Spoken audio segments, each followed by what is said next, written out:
Salam sejahtera dan salam kasih di dalam nama Tuhan Yesus Kristus, Tuhan kita. Pada hari ini 16 Julai 2020 bersamaan dengan hari Kamis, kita akan terus melihat dan belajar daripada renungan firman Tuhan pada hari ini, hidup berbahagia kedua dalam surat Wahyu. Dalam Wahyu 16 ayat ke-15 berkata seperti demikian.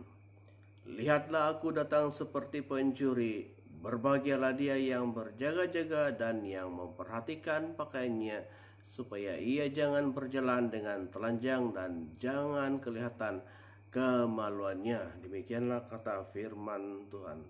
Saudaraku yang saya kasih di dalam nama Tuhan Yesus Kristus, perintah untuk berjaga-jaga karena kedatangannya itu seperti pencuri yang tidak disangka-sangka waktunya, ini juga tertulis dalam Alkitab Perjanjian Baru dalam Matius 24, 43 dan 44, juga terdapat dalam Lukas 12, 39 sampai 40, dan juga terdapat dalam Wahyu 3 ayat ke-3.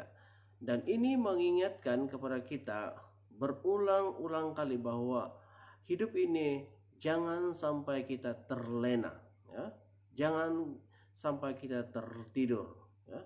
Ayat ini juga mengingatkan kita untuk bersenantiasa berjaga-jaga, senantiasa memperhatikan keadaan diri ataupun senantiasa memperhatikan keadaan hidup kita hari lepas hari, ya, hari demi hari.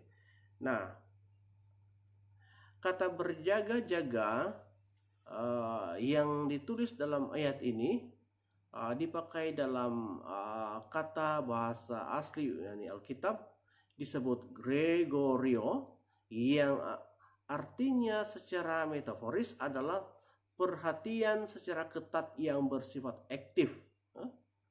Begitu juga dengan kata memperhatikan dalam bahasa Yunaninya dipakai dengan kata disebut terio, yang artinya untuk hati-hati menjaga, ya.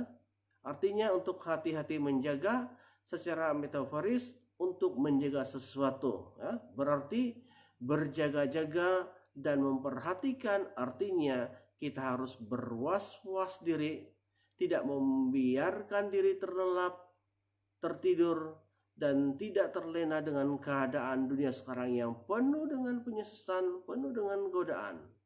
Saudaraku yang berbahagia yang saya kasih dalam nama Tuhan Yesus Kristus, bagi saya lawan kata berjaga-jaga dan memperhatikan adalah terlena, ya. Terlena berarti mengantuk lalu tertidur, terlengah, terlalai, berarti sangat asyik ataupun dengan seasik-asiknya, ya. Sebab hidup di dalam dunia ini, saudara, kita sering terjatuh bukan karena batu-batu besar yang dahsyat menimpa dalam kehidupan kita, yang melanda dalam kehidupan kita. Namun baru ataupun hanya dengan batu-batu kerikil yang kecil, manusia boleh jatuh ke dalam pencobaan dan dosa. Dengan hanya sebagai contoh, dengan hanya kita berbekal dengan handphone yang di tangan kita saja, kita sudah boleh jatuh ke dalam dosa dan kejahatan. Dan apalagi kalau kita diperhadapkan dengan situasi yang lebih hebat dan luar biasa dalam kehidupan ini. Nah, ada banyak perkara dan hal dalam hidup ini yang membuat kita terlena dengannya sampai kita melupakan fokus hidup kita. Bahkan terlena ini boleh saja ketika kita sibuk mengerjakan sesuatu hal yang mungkin bagi kita itu penting, tetapi itu tidak berarti, ya, di mata Tuhan. Sebagai contoh, mungkin saja perkara itu adalah hobi kita, pekerjaan, kenyamanan, bahkan kebiasaan yang selalu kita lalui dalam kehidupan ini. Namun pada hari ini sekali lagi kita diperingatkan, oleh firman Tuhan dengan kata-kata yang begitu indah sekali, Dan ini mengajarkan kepada kita supaya kita senantiasa waspada dan berjaga-jaga dalam kehidupan ini, ya, menjelang menjelang hari Tuhan yang semakin dekat yang kita tidak tahu.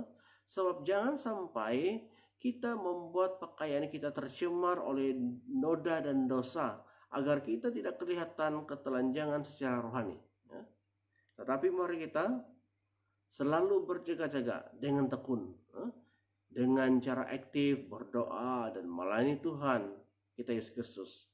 Sebab Alkitab berkata, Tuhan kita Yesus Kristus, bila ia datang kali kedua, tidak siapapun yang tahu. Ia datang seperti pencuri secara tiba-tiba. Maka itu saudara, mari kita bersama-sama mempersiapkan diri kita untuk menyambut kedatangannya.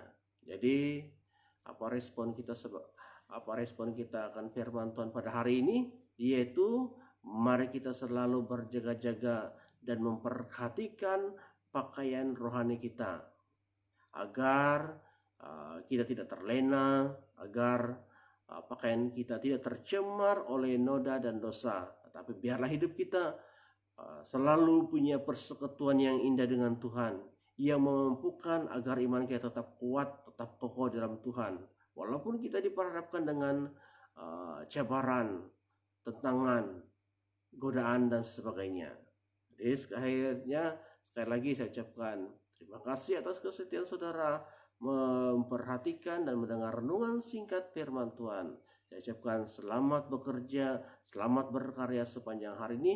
Tuhanlah yang akan membuat kita semua berhasil dan beruntung. Tetaplah hidupmu berbahagia di dalam Tuhan. Tetaplah hidupmu selalu berjaga-jaga dan berdoa agar tak kelihatan ketelanjangan secara rohani. Tetapi fokuskan hatimu, fokuskan hidupmu hanya kepada Tuhan kita yang Maha Kuasa. Tuhan memberkati kita bersama. Shalom dan puji Tuhan.